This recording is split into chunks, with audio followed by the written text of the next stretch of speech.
Na noite de 20 de agosto de 1989, uma das famílias mais ricas de Beverly Hills parecia viver o sonho americano. Mas dentro daquela mansão escondia-se um pesadelo. Naquela noite, os jovens Eric e Lyle Menendez descarregavam suas espingardas contra os próprios pais, José e Kitty. O crime brutal virou manchete nos Estados Unidos, dividiu a opinião pública e transformou os irmãos em figuras de ódio e compaixão. Mais de 3 décadas se passaram e eles foram condenados à prisão perpétua sem direito à liberdade condicional. Mais recentemente, novos fatos, cartas e testemunho e até séries de TV reacenderam um debate que parecia enterrado. Os irmãos Menendez foram apenas assassinos cruéis ou também vítimas de anos de abuso e silêncio? Prepare-se, porque essa história não terminou e agora em 2025 ganhou novos capítulos. Mas antes da gente ir pro vídeo, eu quero pedir para vocês deixarem um like, se inscreverem no canal, ativarem o sininho da notificação para não perder nenhuma novidade quando eu soltar aqui. Temos sempre vídeo pelo menos 2 vezes por semana aqui no canal, tá certo? Então, vamos pro vídeo. José Menendez, um imigrante cubano, trabalhava duro até se tornar um executivo milionário da indústria de entretenimento. Ao lado da esposa Kitty, criaram 2 filhos, Lyle e Eric. Por fora, eram a personificação do sucesso. Ele que conquistou seu império com mão de ferro e usava a mesma mão de ferro para moldar seus filhos. Lyle, o mais velho, era treinado para sucedê-lo nos negócios. Eric, o mais sensível, era forçado a se tornar um astro do tênis. A pressão não era motivação, era punição.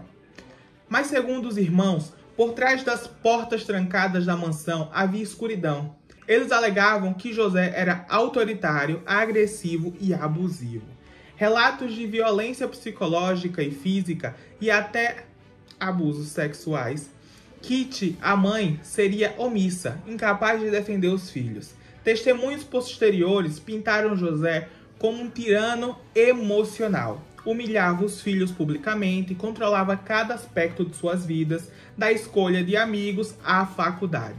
Mas o que chocou o país foram as alegações de que o controle ia muito além da crueldade psicológica. Entretanto, na esfera do abuso sexual, Eric alegaria que o abuso começou aos 6 anos de idade e só parou na adolescência. Lyle, por sua vez, teria sido abusado por José e até por Kitty em alguns incidentes. Se era verdade ou não, naquele momento ninguém sabia, mas a tensão dentro da casa foi se acumulando até explodir na noite de 20 de agosto. Naquela noite, Lyle e Eric entraram na sala da mansão com espingardas calibre 12. José foi atingido primeiro, Kitty, desesperada, tentou fugir, mas também foi abatida. O ataque foi brutal, sem chance de sobrevivência. Depois, os irmãos tentaram simular normalidade. Saíram, inventaram álibis, disseram ter ido ao cinema. Mas a culpa era uma força destrutiva para Eric. Ele procurou o psiquiatra Dr. L. Jemery e, em sessões de terapia, confessou o crime e, crucialmente, os abusos. Mas a confissão vazou. A amante de Ozell, Judalon Smith, após uma briga com o psiquiatra, procurou a polícia contando tudo. Foi o furo de reportagem que levou à prisão. O debate sobre o privilégio médico-paciente começou ali e se arrastou até a Suprema Corte da Califórnia, que em uma decisão histórica permitiu o uso das fitas. O crime não era apenas bárbaro, era também intrigante. E a nação inteira estava prestes a assistir um dos julgamentos mais midiáticos da história. Nos anos 90, a televisão a cabo transformou o julgamento em espetáculo. Milhões de pessoas acompanharam cada detalhe. O julgamento, em 1993, transformou o sistema judicial em entretenimento. Pela primeira vez, a nação viu a advogada Leslie Abramson defender Eric com uma convicção quase maternal, e viu os irmãos chorosos relatarem anos de terror. De um lado, a promotoria. Eric e Lyle eram retratados como assassinos frios motivados pela ganância. Queriam a herança milionária, carros de luxos, viagens, status. De outro lado, a defesa, alegando que eram jovens traumatizados que cresceram sobre o terror de um pai e uma mãe abusivos. A promotoria viu os irmãos como assassinos sociopatas, frios e calculistas, motivados por uma herança de 14 milhões de dólares. A defesa os pintou como vítimas de trauma e síndrome da mulher agredida, forçados a uma reação desesperada.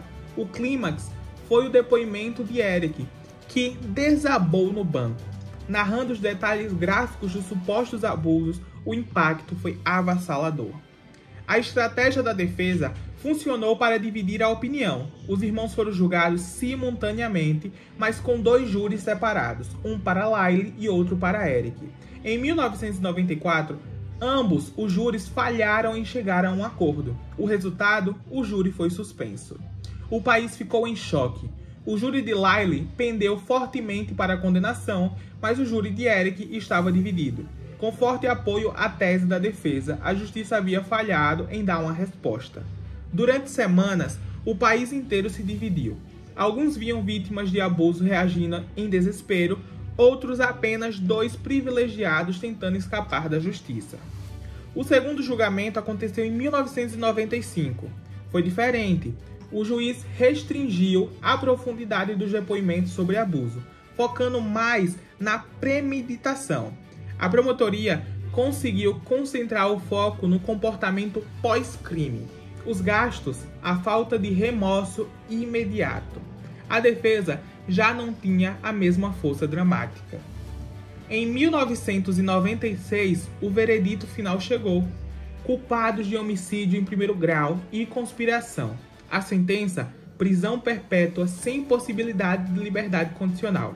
O juiz adicionou uma punição final, que Lyle e Eric consideram cruel: serem separados em penitenciárias diferentes, impedidos de se verem ou terem contato direto por décadas. Um ato que para muitos representava uma justiça cega ao trauma familiar. A história não parou em 1996. Na prisão, os irmãos se casaram por telefone e se reabilitaram. Viraram conselheiros de outros detentos. Com o tempo, surgiram novas vozes. A carta de Eric ao primo Andy Cannon, em 1988, descrevendo os abusos, e o depoimento de Roy Rossello, ex-menudo, que também acusou José Menendez de abuso, trouxeram um peso inédito às alegações. Décadas depois, um ex-integrante da boy band Menudo, Roy Rossello, declarou em documentário que também teria sido vítima de José Menendez. Essas revelações reacenderam um debate. Será que o tribunal havia ignorado evidências cruciais? Será que os irmãos, afinal, eram monstros ou sobreviventes de uma infância marcada pelo terror? O caso Menendez voltou com forças graças à televisão.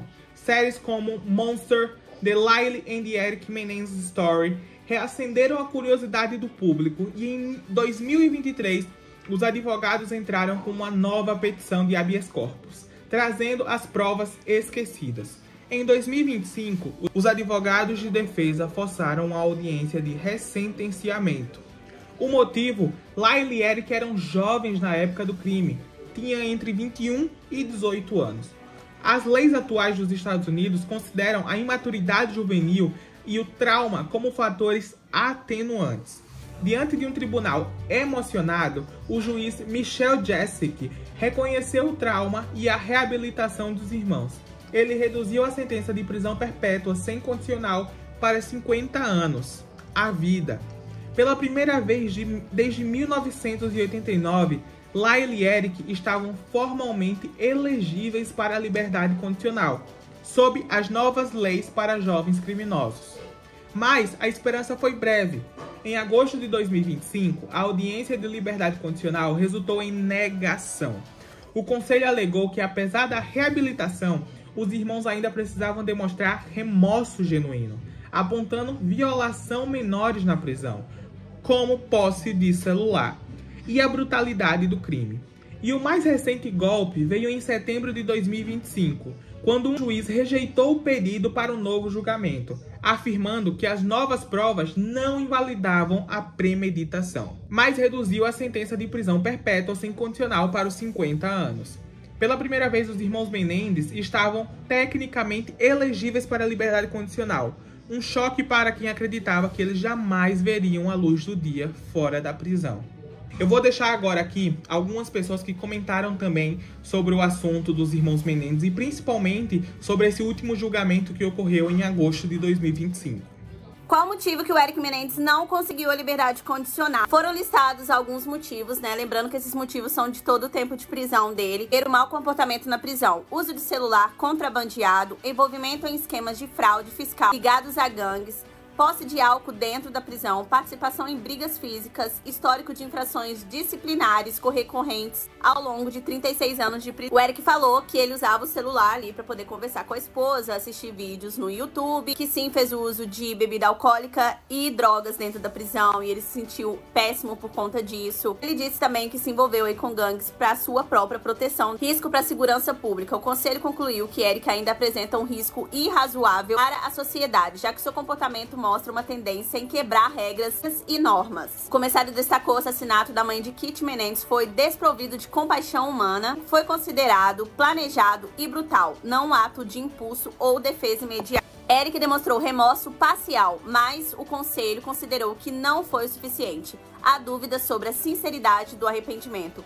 Ele mantém inconsistências em sua narrativa sobre os abusos e os motivos do crime. O conselho entendeu que Eric ainda tenta justificar o assassinato como legítima defesa e foi considerado uma forma de minimizar a gravidade do ato. Isso pesou contra ele porque mostrou que ele não assumiu total responsabilidade. O embargador ainda disse: "Eu acredito em redenção ou não estaria fazendo esse trabalho. Mas com base em padrões legais, descobrimos que você continua apresentando um risco irracional para a segurança pública. Ao contrário das crenças dos seus apoiadores, você não tem sido um prisioneiro modelo e, francamente, achamos isso um pouco perturbador." Enfim, gente, essa foi a conclusão, né? O Eric pode tentar daqui 3 anos, mas ele tem a possibilidade de tentar também daqui 18 meses, né? Que é 1 ano e 6 meses, se ele tiver um bom comportamento dentro da prisão. Ainda não temos respostas sobre a audiência do Laio. Assim que tiver, eu venho trazer atualizações pra você. Hoje, Eric e Layle Menendez permanecem presos. Não foram inocentados, não conseguiram um novo julgamento, mas agora tem algo que antes não tinham: a chance de liberdade condicional após os 50 anos.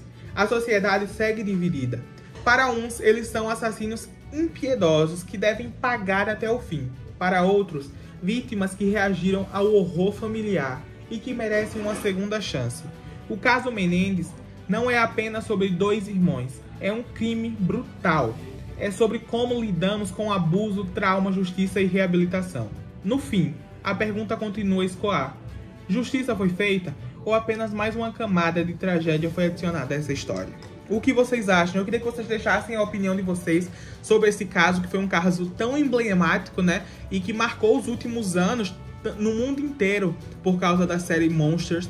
Então o que é que vocês acham? Vocês acham que eles deveriam ter sido soltos nesse último julgamento ou que não, eles devem pagar até o final? Deixem aí nos comentários. Se vocês gostaram do vídeo. Mais uma vez eu quero pedir para que vocês se inscrevam no canal, ative o sininho de notificação para não perder nenhuma novidade. Um beijão e até o próximo vídeo. Fui!